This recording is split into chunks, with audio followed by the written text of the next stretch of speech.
Hey guys, I just wanted to take this opportunity and inform you about our amazing virtual summit called the Game Changers Summit coming up in January 21st, 22nd, 23rd. It features some of the biggest thought leaders and game-changing speakers from around the world. It is for established business owners and entrepreneurs that are stuck, that are plateaued, and are ready to take things to the next level. We're going to give you some new ideas, some new tools, some new tactics, some new strategies. We're going to be going through all of the amazing stuff to do with leadership, to do with marketing, branding.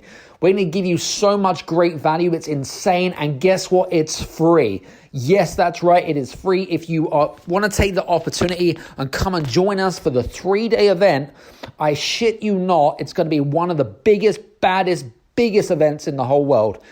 So make sure that you click on thegamechangersummit.com and make sure you click on that because it's a free event. You cannot miss it for no love, no money. So I will see you there January 21st, 22nd, 23rd, and we'll see you there. Take care. Bye. This is the Game Changers Experience.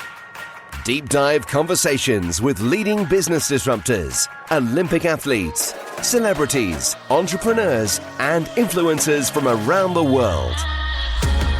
This show will teach you insights about the winning principles in mindset, productivity, marketing, branding, entrepreneurship, business strategy, and more.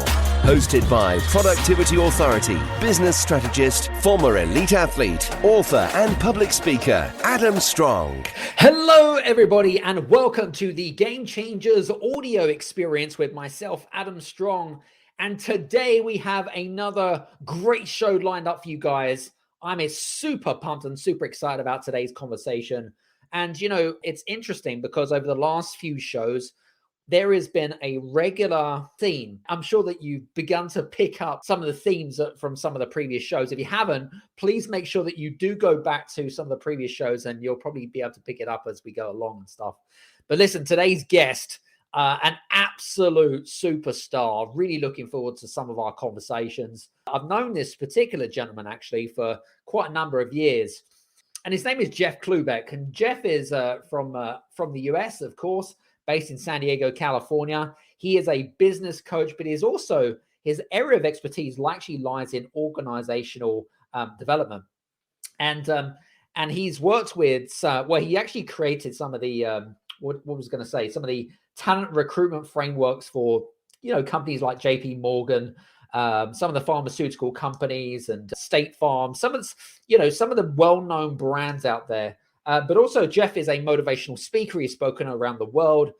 We've hanged out quite a few times. I think the last time that me and Jeff hanged out was probably a good 3 years ago. Actually, he was actually teaching at a retreat that that me and a good friend of ours, good mutual friend of ours, that was hosting in Atlanta, Georgia. Well, just outside Atlanta, actually, it was in Georgia. But it was absolutely fantastic, and it was just such a whirlwind of a time. And also, Jeff is also an up-and-coming author. We're going to be talking a little bit about The Integrity Game, which is his new up-and-coming book, which we can have a chat to him about. So today, what are we actually going to be talking about? Well, ladies and gentlemen, this is a topic which is extremely important, not only from a currency perspective, but it's important, especially as we go into the new year and as we continue to evolve as human beings, which is integrity. So we're going to be talking a little bit about integrity. We're going to be talking about in the integrity game. We're going to be talking a little bit about, because one thing that really drives me insane, right, is the differences between, I suppose, ethical selling and integrity. So selling with ethics or with integrity. And what do you guys need to look for as well in terms of, if someone is, if you're in an event, for example, and someone is selling with integrity versus using manipulation to get what they want, and some of the things that we're going to be sharing. So we're going to be ruffling some feathers tonight for some of you people out there. But you know me, which you know me and you listen to this show regularly, you know that I like to ruffle some feathers. But anyway, listen. Without further ado, put your hands together for Mr. Jeff Klubeck. Woohoo! Oh, hey, thank you, Adam. All right. And let me apologize if there's some echo in the room. I want you to know I had to get out of the home office with the cleaning lady and the contractors and the dogs.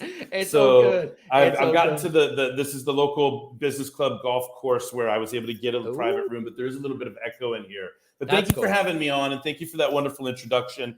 And I want to say it takes one to know one. When you said absolute superstar, how would you know unless you are one yourself?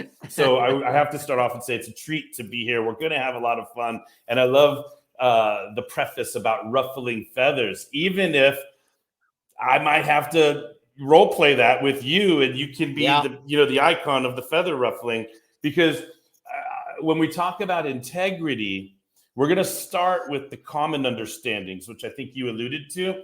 But this is a game changer's experience. So I really hope that I can change the game that people are playing when it comes to integrity. But I'll just be led by your questions. Thank you so much for having me, Adam. All good, all good. Listen, guys, if you are listening to us live, if you do have any questions or you want to make any comments, do so by making any comments on the comment section below. If you are listening to us live, welcome. We're going to be streaming. We're streaming through YouTube, LinkedIn Live, and also on our Twitter channels as well. And if you're listening to the pre-recording of this show as well, and you're listening to this on the Game Changers Experience on all of our good podcast channels, Apple, Podchaser, Amazon Music, all of those wonderful channels. If you're listening to us and you have any direct questions, then you can directly message us on the show, or you can message Jeff and you can check his links out on the message below. So listen, that's all the formalities out the way. Let's get into the nooks and crannies of today's show, because interestingly enough, we were actually over the last couple of weeks, Jeff, right? We've been talking a lot about integrity. And I think it is, Lisa Johnson, who's a really good friend of mine now, who's a 7-figure business strategist. And she said, which I think is actually really true, is that integrity is the new currency of today's business world. What's your take on that? Oh my God, from her mouth to God's ears. It's what a relief, because let's just start globally, right? Right. I'm going to feedback on this. Integrity is usually, to be funny about it, like parenting or driving. It's one of these things that everybody thinks themselves to be really good at. It's just everybody else that sucks at it. Yeah, true. So thank you for laughing. Normally, when people use the word integrity, they are either accusing somebody else of not having it or lying to themselves about having it. Absolute denial, 100%. Yeah. So absolutely. if we can frame integrity as a currency, what a breath of fresh air, as something to be earned, something to be protected, something to be redistributed. What a beautiful way of looking at integrity. And following your questions, hopefully I can show you my perspectives. But I love that. I love looking at integrity as currency, because most people know that all of the problems in the world are essentially when things are out of integrity. But who is teaching integrity? Who is up-leveling integrity? Who is calling out the integrity and confronting out of integrities? Who understands integrity fully enough to do something about it other than just blame people for not having it? Yeah, 100%. I think that's a good point you make there as well. And, and I mean, us being, worldwide speakers, we've seen a lot that's going on in the personal development world, and things don't change. But listen, that's a whole new can of worms that we're going to open up. But yeah, listen, I know we go right there, but anyway, it's all good. Listen, let's really get into the nooks and crannies of this conversation, because sure. I wanted to ask you, because I know that you've got your new book coming out, which we'll talk about later. But I want to talk a little bit about something which was highlighted to some of our dialogue off air, which was a mind bend. Now, tell us a little bit about mind. I'd never heard of that terminology before. Tell us about what a mind bend is, and how does that apply to integrity? Well, first of all, let me try to be quick about this. I heard the word mind bend. I've heard it before, but the last time I heard it was in response to my keynote for the integrity game. So there was a very high ranking senior leader, regional for United Healthcare. I'm going to plug the organization. He's very into personal professional growth. And I did an integrity game workshop for one of his high performance teams here. Right. But the workshop, it starts with me delivering the keynote for 30 to 40 minutes interactive. And then we work on one of the points in the keynote. So I'm probably going to show that 10-point model to you. But before I get into the 10-point model, this was his feedback. He's like, Jeff, I thought I knew what integrity was, and you gave me a complete mind bend on it. Right. And I think that he's referring specifically to something that I can take you through in a minute or so. Would you like to? Right. So can you role play it? We can definitely do that. 100%. Absolutely. Right. So watch, imagine with me now, and all of the audience and all of the listeners, imagine you're in the room and I'm doing a public talk. Okay. Right. And I'll say, and imagine what's going to happen, right? If I ask, how many of you, ready? How many of you believe you have integrity? What percentage of the room will raise their hand? Probably about 99.9%. Yeah, 100. You mean, right? So do it right? Like pretend you're going to represent 100 on it. So every right, all right. Now hang on. Now here it goes. Keep your hand up. And repeat after me. Ready? I do solemnly swear not to shoot the messenger at the end of this talk. Not to shoot the messenger at the end of this talk. All right. So now, basically, I'm going to ask you guys again, 30, 45 minutes. If you have integrity, we'll see how many hands go up and if they go up as quickly. Now, thank you for laughing. Now, what a bold, audacious claim. What a feather ruffling thing to say. So I back off, right? And I say, well, hang on a second. Who am I to suggest that you have no integrity or that you're out of integrity or that you don't have integrity? Let's make sure we're talking about the same thing. Right. Ready, Adam?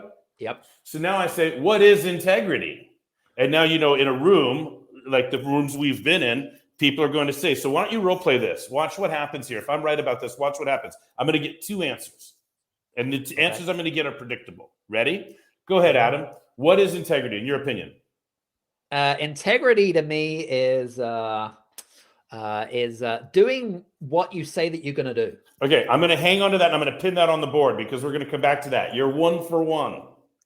And somebody else, I say, anybody else want to help us get to the definition? And somebody will say, when you say you're going to do it. Okay. It's still the same thing. Do what you say you're going to do when you say you're going to do it, right? Yeah. Okay, good. Yep. Now, what's up? If there was a second way of understanding integrity, what do you think somebody in the audience is going to say? I'm going to say, hey, we'll pin that on the board because we're going to work with it.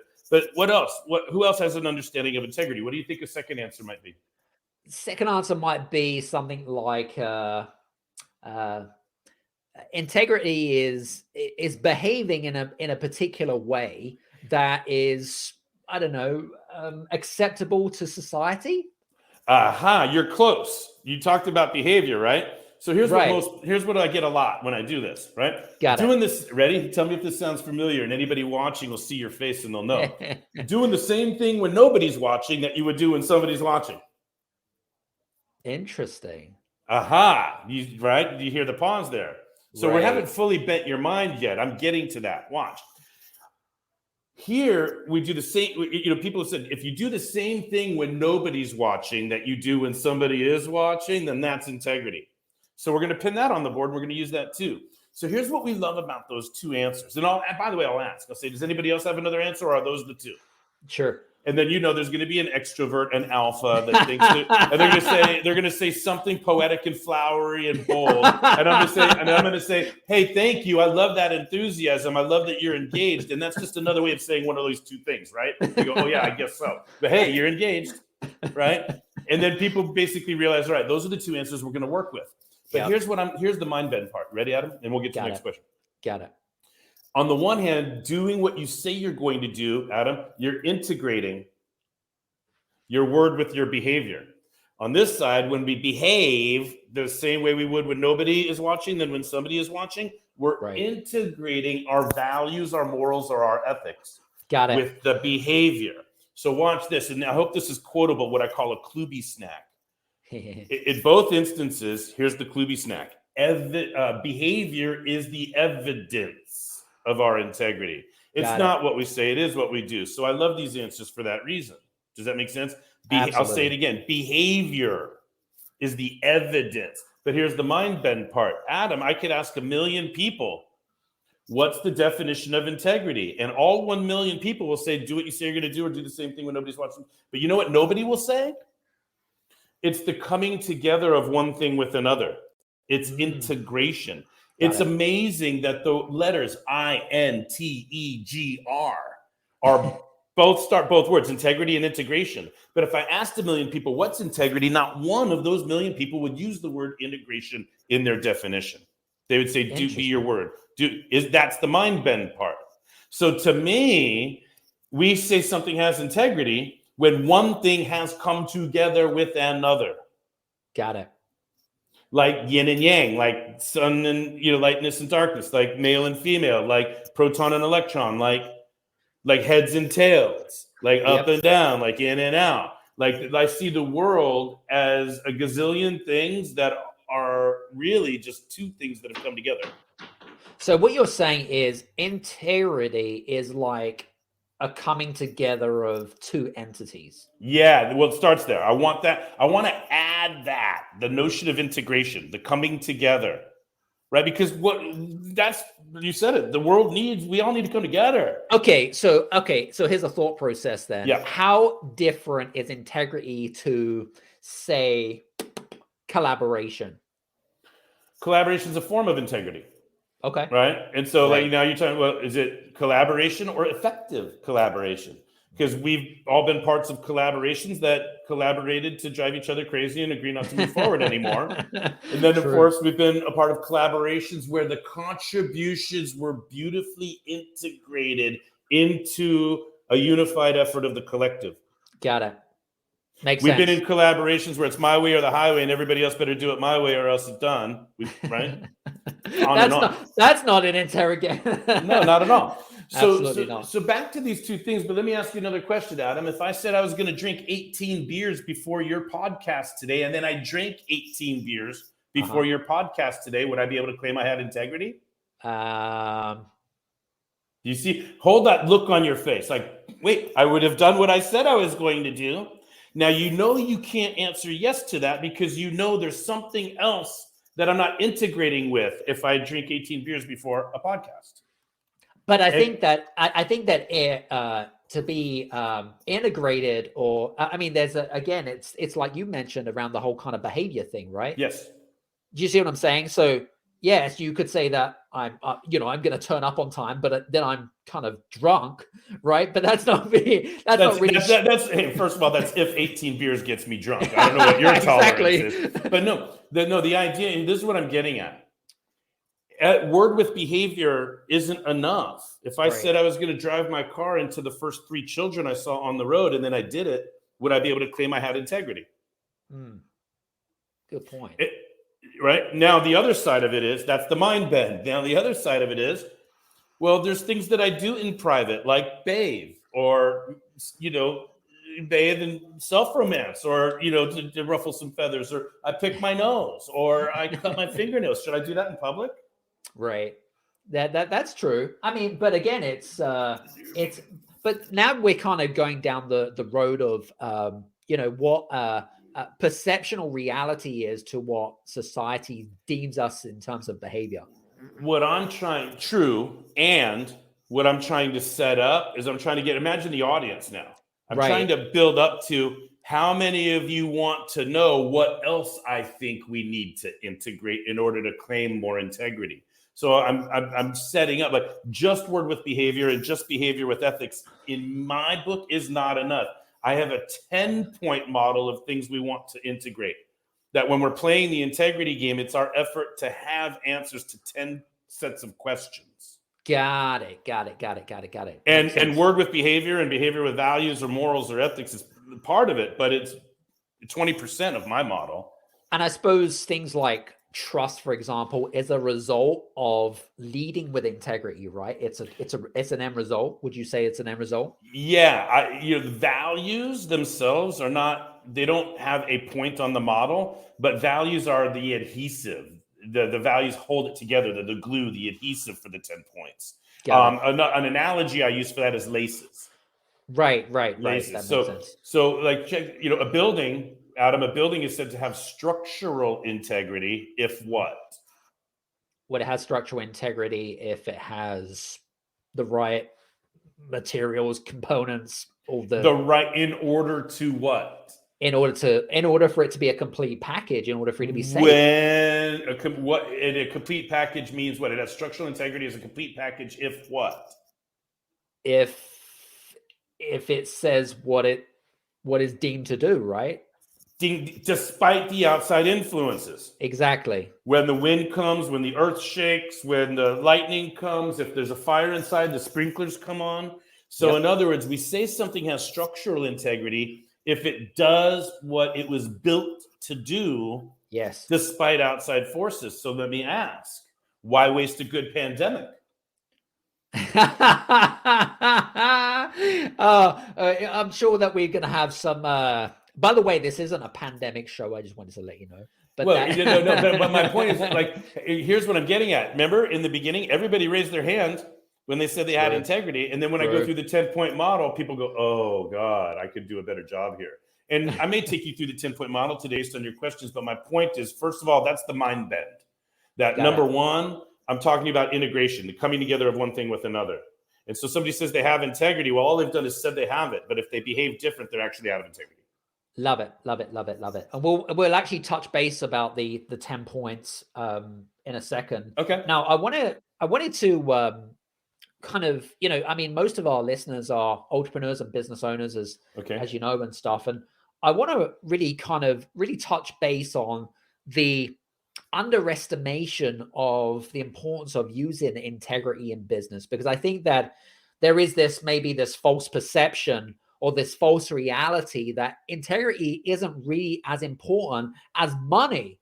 You know what I mean? So, and I mean, we could have this conversation for a long time, but I can tell you now that, especially with those startup companies, and they're probably thinking, well, I need to get those sales in. I need to get this thing working, baby. And maybe morals, ethics, and integrity is kind of slipped to the side. What's your take on this? I think that there's integrity sounds vague to people. Right. Okay. And I think most of the people inside, like when I say, hey, how many of you think you have integrity? What people hear is, how many of you believe you're a good person? And everybody's going to say yes. And so people think it's vague. It's a wishy-washy term, or vague. It's not concrete, and that's one of the things that I'm trying to do is change the game. I'm trying to make it more of a concrete model rather than a value or a vagary or an adjective. I want it to be a noun. I want it to be a verb. Yep. Like integrity isn't something we have, it's something we do. Yep. Absolutely. Right. And so now in organizations, look, if you peel enough layers of the onion, you're going to get to one of these things that says, who am I to decide? I'm not here to decide what integrity is for somebody else. What I am here to do is guide people on answering 10 sets of questions so that they can hold themselves accountable to their own answers. Love it. And see it more clearly, but the idea is there's questions, very important questions that people aren't answering, but running around claiming they have integrity, but they don't have answers to the important questions that I think are game changing in my model.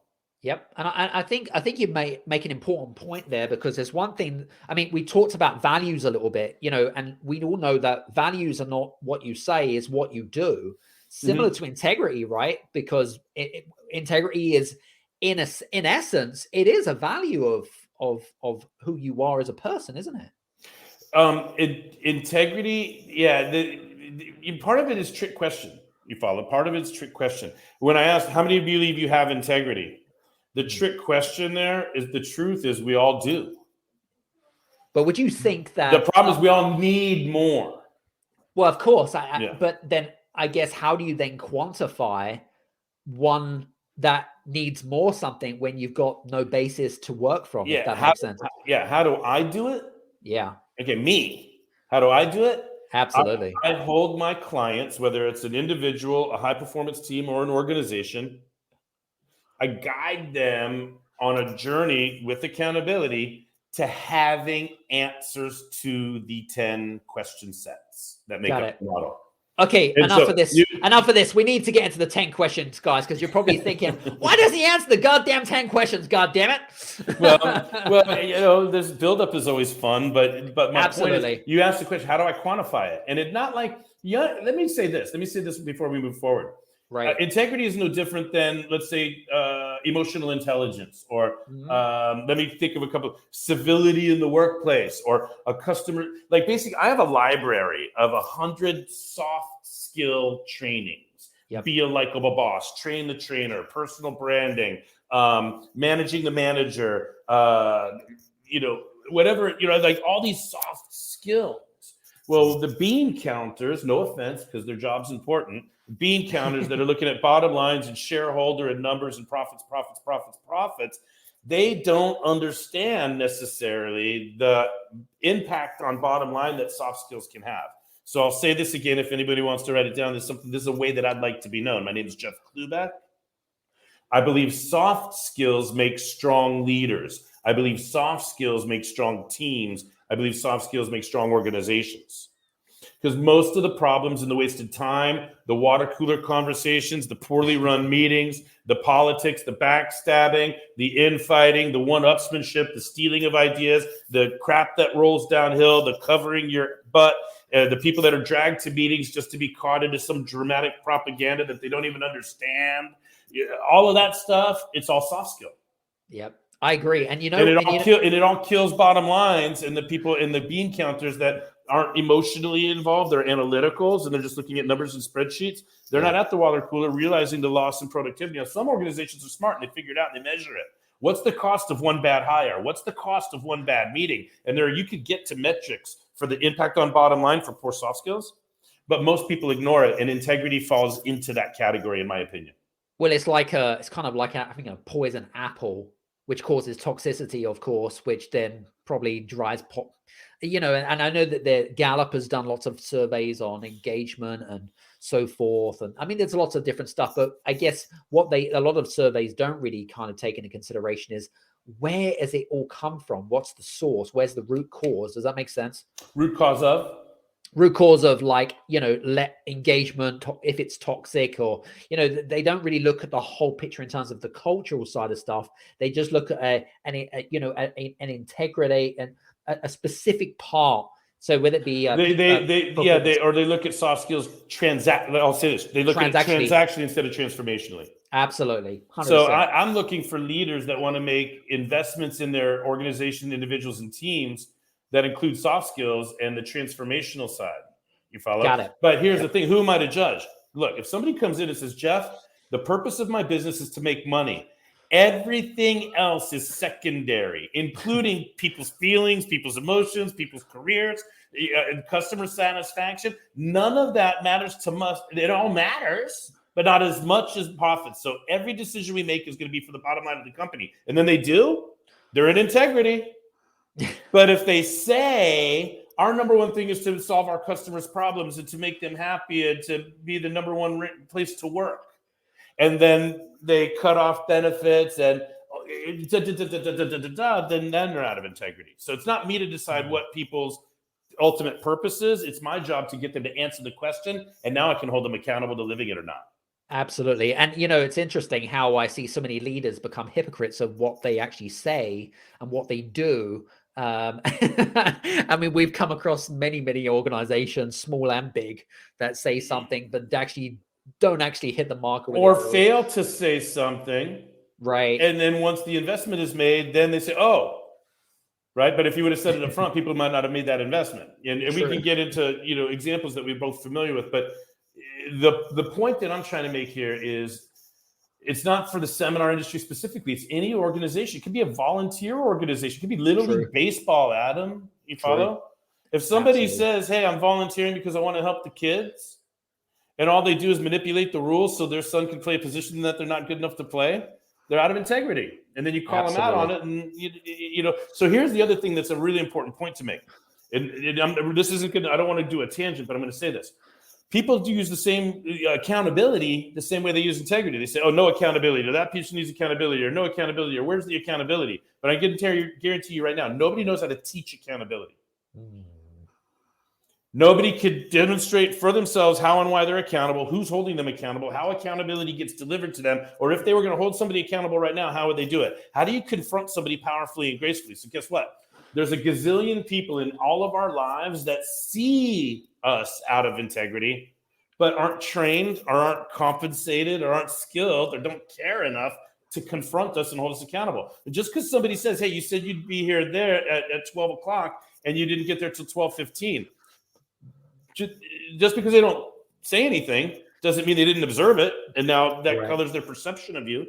So there's a lot of people out there that see that you're out of integrity, but aren't saying anything to you about it. They're letting you walk around broccoli in your teeth. And I won't let anybody in my orbit walk around broccoli in the teeth. So I had to get very skilled on getting permission to let people know when there's broccoli in their teeth. You know, this is why I love conversations with you, Jeff, because, you are, from my perspective, right? I know that some of you guys, this is the first time that you're listening to Jeff. I've known Jeff for quite some time. And the thing is that, he really likes to disrupt the game when it comes to really kind of honing down on a particular topic. And, you can tell how passionate he is about it because he's got the experience to go with it. And out of pure frustration, a bit like myself, really, you can really see that, I suppose there's one thing that I really like to call out, which is bullshit, right? I mean, there's just so much bullshit out there, right? But anyway, listen, I want to get into this, guys. So before I want to give a quick reset, because if you are listening in live, do make a comment. Do make any comments or questions, and feel free to do that. We're streaming through YouTube, LinkedIn Live, and on Twitter as well. But also, guys, if you're listening to the pre-recording and you have any questions for Jeff, please do connect with him on his channels below, LinkedIn, Facebook, whichever you prefer. I'm easy to find. You can he's easy to find. It's not that difficult. Trust me, and just mention the podcast, of course. So Jeff, I'm no secret. Definitely no secret. Listen, I want to get into these 10 points. Are you able to share what these 10 points are? Yeah. If you don't mind, I'd like to share my screen. Is that okay? And I know some people are listening on audio and you just have to use your imagination, but that's one of the things. And I've got it. I think I've figured out how to do this. Okay? You got that? Okay. Then tell me if this is working, right? Go for it. Yeah. Tell me, can you see my screen now? Can you see it? Nope. Oh, I can. Oh, hang on a minute. Let me add this to the stream. Okay, great. There we go. All right. So I got you to this part with your questions already. This is like a PowerPoint that represents when I do keynotes, right? Or the front end of integrity game workshops that I provide for organizations. So remember I said, how many of you believe you have integrity? Well, wait a second, slow down. What is integrity? We already covered that. And I said, building a structural integrity if. Well, next, for your listeners, imagine a tennis shoe. Right? Imagine the laces of a tennis shoe, of a sneaker. And Adam, I want you to understand, we see these laces. This is the metaphor for values. I'm honest. I'm compassionate. I believe in transparency, or whatever my values are. These are the laces. Okay. But what do? We put the lace through one hole, and then we do across, and then we go diagonal, diagonal, diagonal, diagonal, right? You follow, and we go back up to the top and we lace up the other side. So the laces, what are they doing? The laces, I'm going to slow down. The laces are not tying our shoe. They are integrating the left side with the right side. So do you see this visual now of these laces? Absolutely. Good analogy. I love it. You follow? So now these laces that you can see are the values that hold everything together. But let me tell you the 10 things that I believe we want to establish and bring closer together. Now, the laces, they don't make the left side of the shoe with the right side of the shoe overlap or replace each other or substitute for one another. And they don't even necessarily touch. It just brings them closer together. Why? So the shoe can do what it was supposed to do, which is stay on and protect your foot. Absolutely. Right? Imagine trying to go somewhere with a loose shoe. It slows you down. It could fall off. You could sprain your ankle. You could step on a rock and have to go to the hospital and be late to your appointment. And so this is another point that I'd like to make real quick. Let's establish this. If anything is out of integrity, everything else is in danger of being out of integrity. You got it. Got it. Right? There's a domino effect, a ripple effect. If one thing is out, everything is in danger. Absolutely. Okay. So now here's the 10-point model, and we're going to start with up top is purpose. So I'm going to go fast on this just to get through the model. These are question sets, Adam. What's the meaning of life? What's the meaning of your life? What's the meaning of this business? What's the meaning of this team? What's the meaning of the event? What's the meaning of the podcast? If you don't have an answer for that, what are you doing? It's like the garden hose. You turn it on at the wall and it's spraying water everywhere, but it's not getting anything wet until you point it somewhere.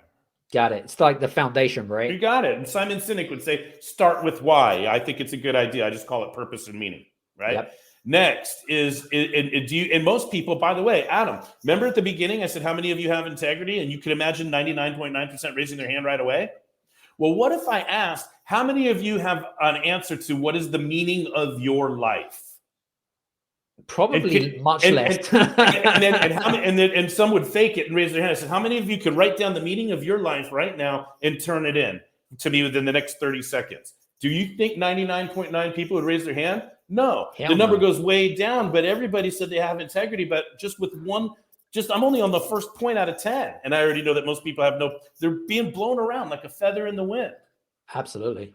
Now, most people don't determine their purpose because they're afraid of other purposes that they could, or they don't know how committed, or they don't know if they're worthy to make a difference. There's a lot of reasons that people avoid declaring a life purpose, right? And I can help people with that. I can help individuals, teams, and organizations with purpose of the organization, the team, on and on. But there's reasons. We're not going to get into what prevents people. We just know that people don't have answers to these questions. Yep.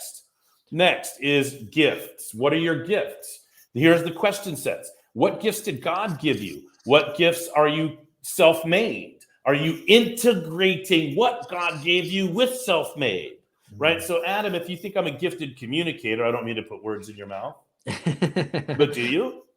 Of course. Well, guess what? God gave me that, but I went and got a master's degree in communication and 20 years experience as an adjunct professor of communication to integrate God-given with self-made. And now I got a 1 + 1 = 3. But how many people can sing like a bird, but they're waiting tables? Or how many people could be, helping people get to the moon, but they're selling insurance? Not that there's anything wrong with selling insurance, because that's a need. But if you know how to get people to the moon, you should be underwriting insurance rather than selling it. Anyway, I'm talking about competitive advantages. What do you do better than anybody else? What do you do that nobody does? How many people are actually honest with themselves about what their true gifts are and investing in, cultivating, sharing, optimizing, celebrating their gifts? Or how many people are afraid of the work it will take to live up to them?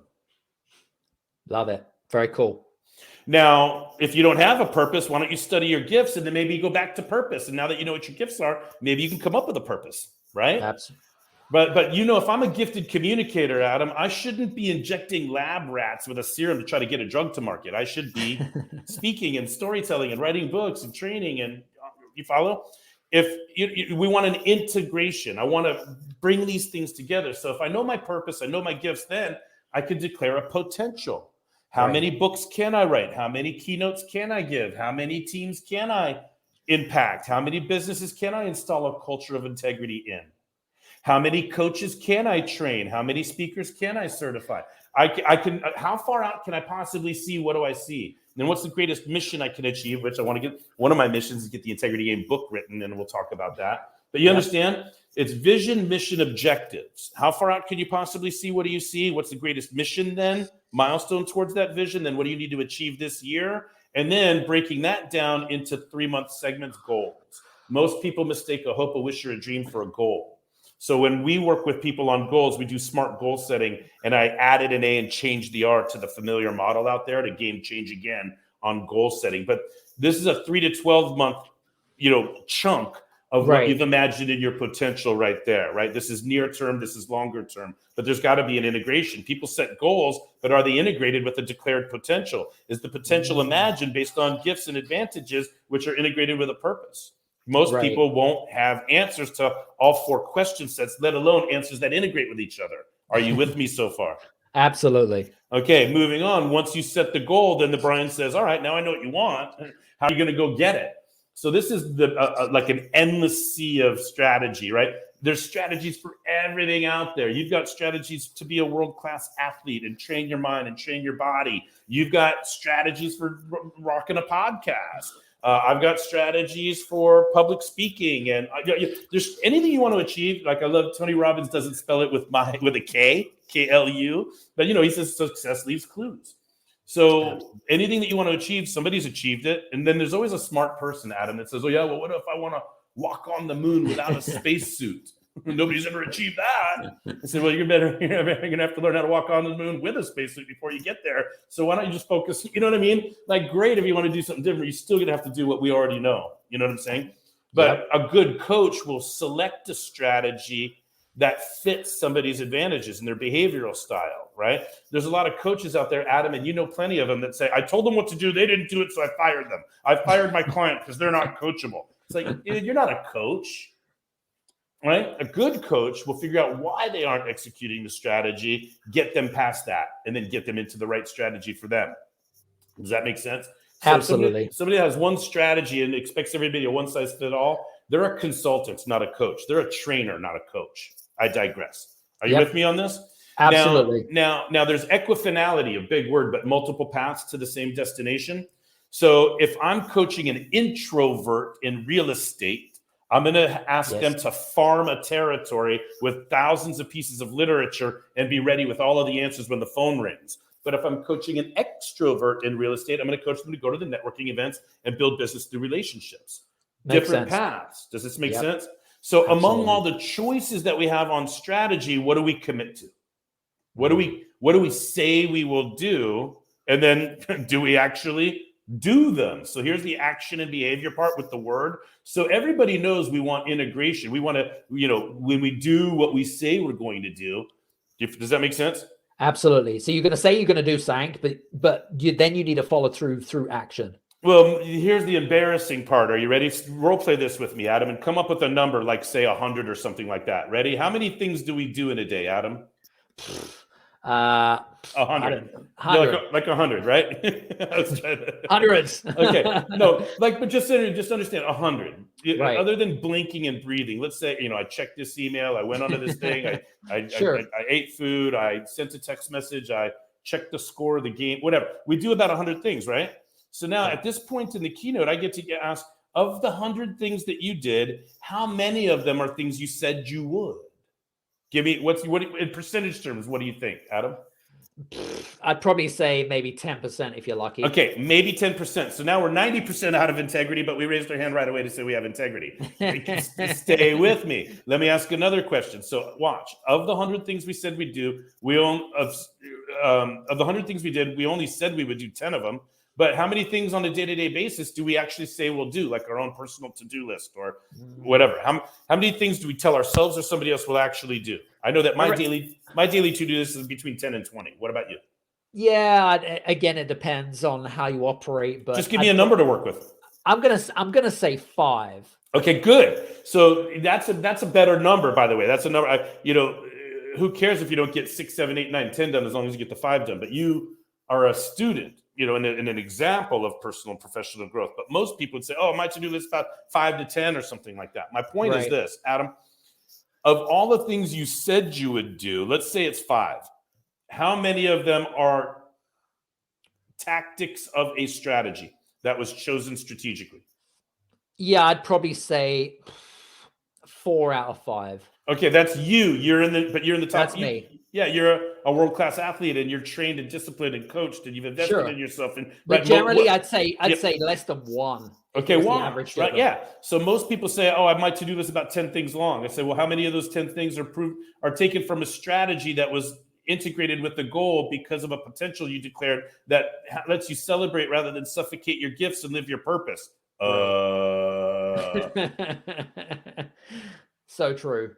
Are you with me? Yeah. And now nobody goes to the gym once and gets a 6-pack. So we have to keep on taking action over and over again. And so there's no such thing as a mistake, just learning wrapped in a little discomfort. But a lot of people are afraid of taking action because they're afraid of an error or a mistake. And that's a misunderstanding. What I teach is the only mistake to be afraid of is the one you don't learn from.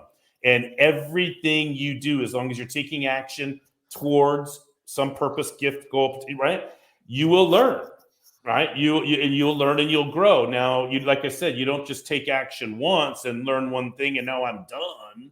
You keep doing that in order to accumulate knowledge, experience, and wisdom. And really, in the real model, accumulate right here. When the book comes out and in the model, this is an older version of the PowerPoint. It's going to be accomplishments. Got it. What are your accomplishments? I call them wins. We call them wins. Yeah, that's fine. Wins, accomplishments. So, like, do you know something? Did you experience something? I have a Klubeck snack that says knowledge plus experience equals wisdom, and there's always wealth in the wisdom. But we don't get wisdom just reading a book. We actually have to take action and take our lumps and be willing to fail and be vulnerable to get experience. Then we could claim wisdom. And there's always wealth in the wisdom. Now, imagine that you've accumulated wealth, wisdom, experience, accomplishments, contacts, podcasts, celebrations, awards, wealth. There's only one thing left to do, Adam. What do you think that is? That's right. Give back and serve and help other people. And hopefully it's time to reintegrate with your purpose and serve the beloved and less fortunate. Like if your answer to this question doesn't involve helping somebody else, to me, you're out of integrity. Because when you get down here, you're going to keep it all to yourself rather than help anybody. So why do any of the 9 things here if you're not on the planet to help people? It's the highest level of value that we have in our lives is to make a difference for others. But the tough part is actualizing ourselves first so that we get there. Now, I'm going to stop sharing so I can see your beautiful face again. Adam, that's the 10 points. And so do you see how each 10 point is a set of questions? And playing the integrity game is allowing me to hold you accountable to have answers to those questions. Now, let me tell you something else. A year and 3 months ago, or last September during COVID, my parents passed. Both of them within 3 weeks. Wow. So if somebody said, Jeff, what's your purpose in life? It would be to lay my parents to rest with as much grace as I can. Now ask me, what's my purpose in life? It's to raise the vibrational integrity of the planet. But I always have an answer, even if the answer changes. So if I'm not doing something that is to raise the collective energetic vibrational level of integrity of the planet, I'm out of integrity, given that that's the purpose I declare. So right now, what I'm doing on this podcast is integrating with my purpose.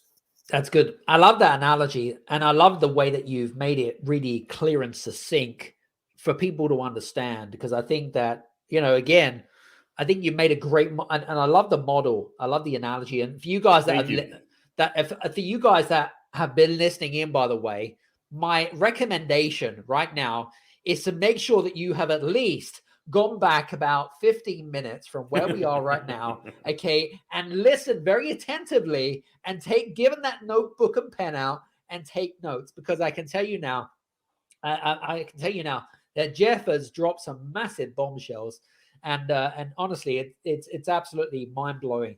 I know that. By the way, if people want to contact me, I'm just going to do this real quick, if I may. Watch this, Adam. Go for it. I'm just going to say, you said take out. I wouldn't have said this unless you said take out your notebooks and so forth. But I just want to show you real quick on the screen share. Sure, go ahead. We have an integrity game workbook, right? We have an integrity game workbook where I talk about engagement and motivation and accountability, and we get to the point in the workbook where, look, so if somebody wants this and they want to fill in purpose and gifts and potential and goals, and then you can see that there's a page for each, so they can start to brainstorm, what is my purpose? And then they could say, what are my gifts? And they could say, so I could position people to do the self-paced single player integrity game. If you want to contact me, I can figure out how to get you this workbook, which will facilitate your note-taking. It's not a requirement, but I want to preview and get a visual out there for people that I want people to imagine me coming into your office, your organization, your boardroom, taking you and your leadership through the integrity game so that you've got real stuff. And when you say you've got integrity, you're not just saying it, you're living it. Absolutely. Love it. Well, that's a great gift, guys. And if I was you, I'd be chewing Jeff's arm and messaging him right now. So I just wanted to point that out to you, by the way. I know that I'm conscious of time as well. Okay. And I want to make sure that we got a little bit of time to talk about your new up and coming book, which is coming out very, very soon. But I wanted to talk a little bit about, I know that, especially being in the personal development world in particular, is now, I know that there are some of our listeners that have been to whether it be lectures or events or seminars or whatever it is, or even listening to a podcast or virtual event or whatever it might be, live or otherwise.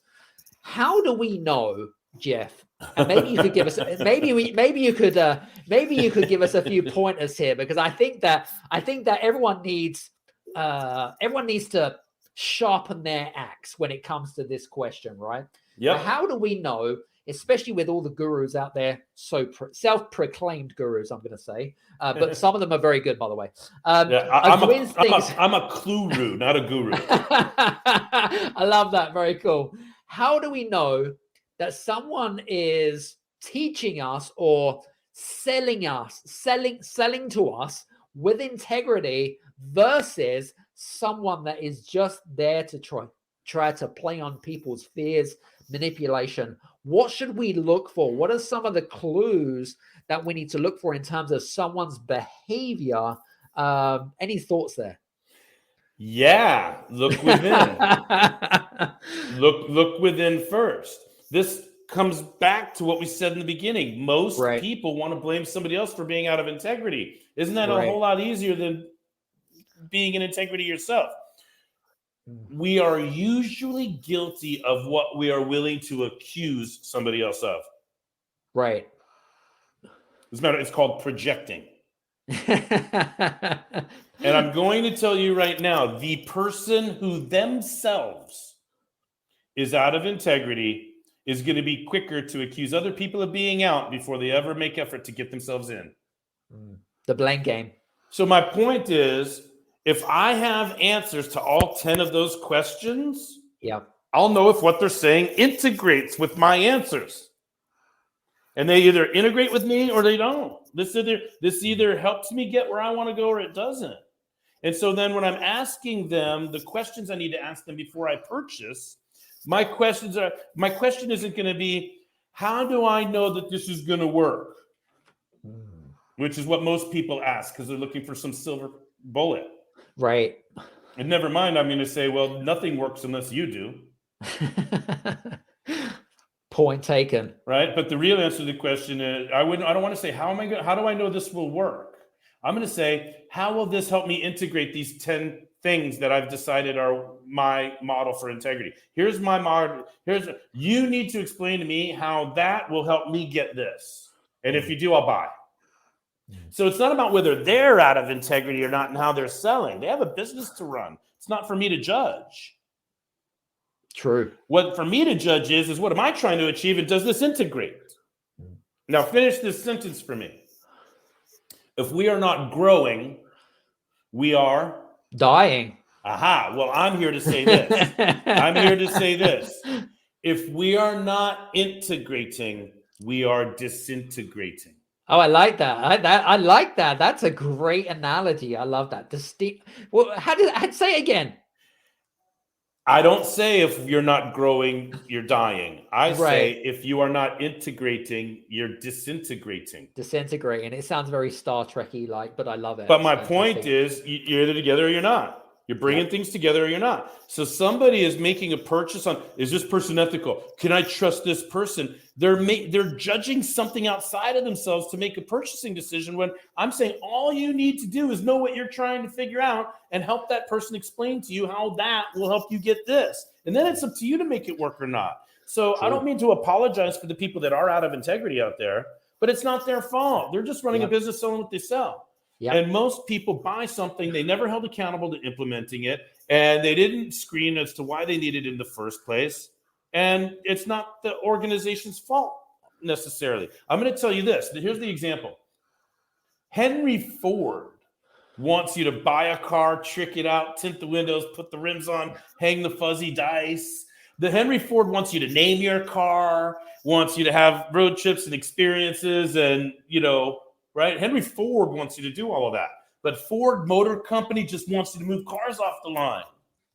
Absolutely. Okay. I totally get it. There's a difference between somebody like me who's passionate about integrity that wants everybody to play the integrity game and up level. But when I start the business called the integrity game, the business just wants to sell books and sell units. And the business needs to fund itself. Even though I'm passionate, there's a difference. And so we got to stop blaming these gurus and stop blaming these so-called gurus. It's not their fault. They're trying to make a living just like everybody else. What we need to do is look within and play our own integrity game, and then we'll know if we want to buy or not. Yeah, it's a good point. I think taking personal responsibility which I think you've highlighted there. Yeah. But also, I think it's also around making sure that you are listening to the right signals. I think is extremely important, and also going with your gut instinct, right? Which I think is extremely important. Listening to your gut instinct, which again relates back to what we've been talking about, integrity and values, because they all kind of intertwine. They're all correlated. Would you agree? Yeah, to me, it's very similar to hiring and staffing. People make staffing mistakes not because the candidates are idiots, it's because they didn't write a good position description and didn't ask good interview questions. So people waste money in personal professional growth, not because the guru's a shyster. It's because they didn't know why they were there in the first place. They were looking for some magic bullet rather than being clear about why they're there and using law of attraction to find what they need. Very Does true. this make sense? Absolutely. Like people are like, hoping that they're going to go somewhere and, some magic thing's going to happen, but they're not showing up with integrity. Agreed. By the way, I just want to give a big shout out to Branka, because Branka is a good friend of mine. Hi, Branka. How are you? We were actually having fun earlier on. Branka's going to be coming up on our podcast as well. We actually already done our show, but if you're listening to this show, then you'll go back to Branka's or whatever it might be. But Hi, so that was kind of cool. Hi, Branka. That's all good. All right, cool. So listen, because we're coming towards the end of the show, I'd love to know more about your new up and coming book, The Integrity Game. Tell us more about it. When's it coming out? Who's it for, et cetera, et cetera? Yeah, well, thank you. I already told you about it, but here's the thing. I'm using the first book I wrote, Get a Clue in 52. This is like 5 categories, 10 tips in each. I've been going on Zoom Sunday nights and reading one tip from the book and then live streaming it into my channels, right? Yeah. And this is me. Originally, I wrote every single word of this. Do you follow? The Integrity Game, I'm working with a writer to like put rings around my Saturn a little bit and give me a framework. So it's a business parable. Got it. Yeah. And so what it is there's a setting, a scene. It's baseball because my son plays baseball. I'm a big baseball fan. And so what it is I've created a scenario where there's a baseball team in a stadium and there's a hot dog vendor and there's a season ticket holder and there's a rookie and there's a cotton candy sales vendor and there's the hot dog vendor is wasting his life, meets the season ticket holder who says, hey man, you want to learn about integrity? And then basically it's an 11 chapter book. So the first chapter will set up the scene. Yep. And then the other 10 chapters is purpose. It's the 10 chapters I just told you about. So basically I made up a fictitious character story setting so that it's like Who Moved My Cheese or E-Myth where you use a parable to teach the business lessons, right? Yep. And so it's a very digestible read. You could get through it in 1 or 2 sittings, like an hour or 2. And it's just a very simple story that softly and kindly introduces the 10-point model. And so once the book is out, and I've got trademark protection for the Integrity Game and all of that stuff. So I'm just slowly I did the keynote, I've got the PowerPoint, I've done the workshops, and now the book, the Integrity Game, is going to be smaller than this book, right? Really? And it's going to be a very digestible read. And it's going to be something that if other people out there in the future want to associate with integrity and want to be an author and want to co-author their own version of the Integrity Game, I just chose baseball. But we could do Integrity Game Realtor, Integrity Game Financial Advisor, Integrity Game Banker, Integrity Game Seminar Guy. We could come up with new stories to highlight the issues in any industry and teach the 10 points on the model. Guys, I think that's like an offer from Jeff there. I don't know if you are listening in very attentively, but I think he's just giving you an opportunity here. So if you're not already emailing him right now, you are doing yourselves injustice. That's all I'm going to say. When's it come out, by the way, Jeff? I'm targeting it. This is the serendipity of it, right?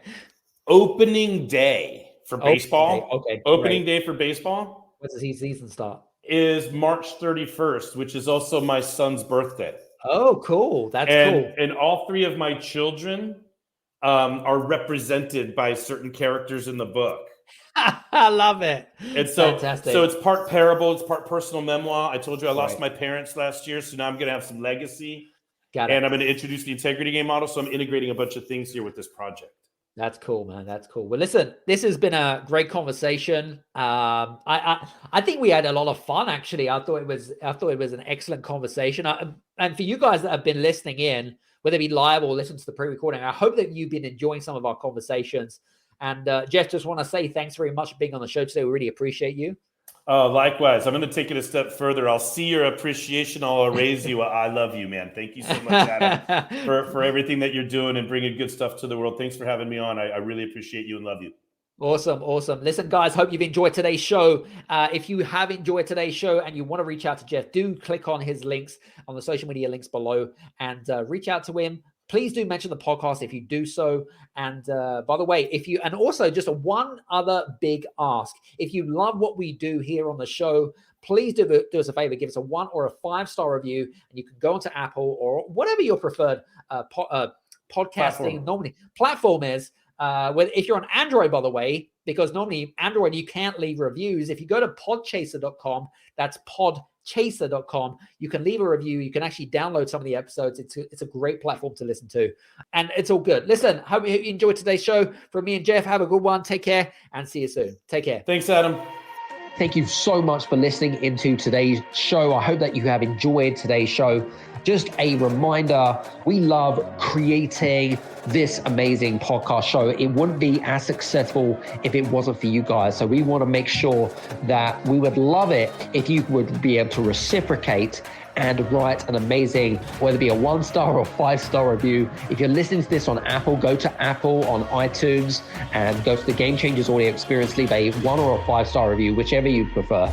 If you're listening to this on Android, whether it be on Amazon Music, Spotify, Google, Stitcher, and all the good Android platforms, go to podchaser.com. That's podchaser.com, and leave a 1 or a 5-star review on there. We'll be extremely grateful.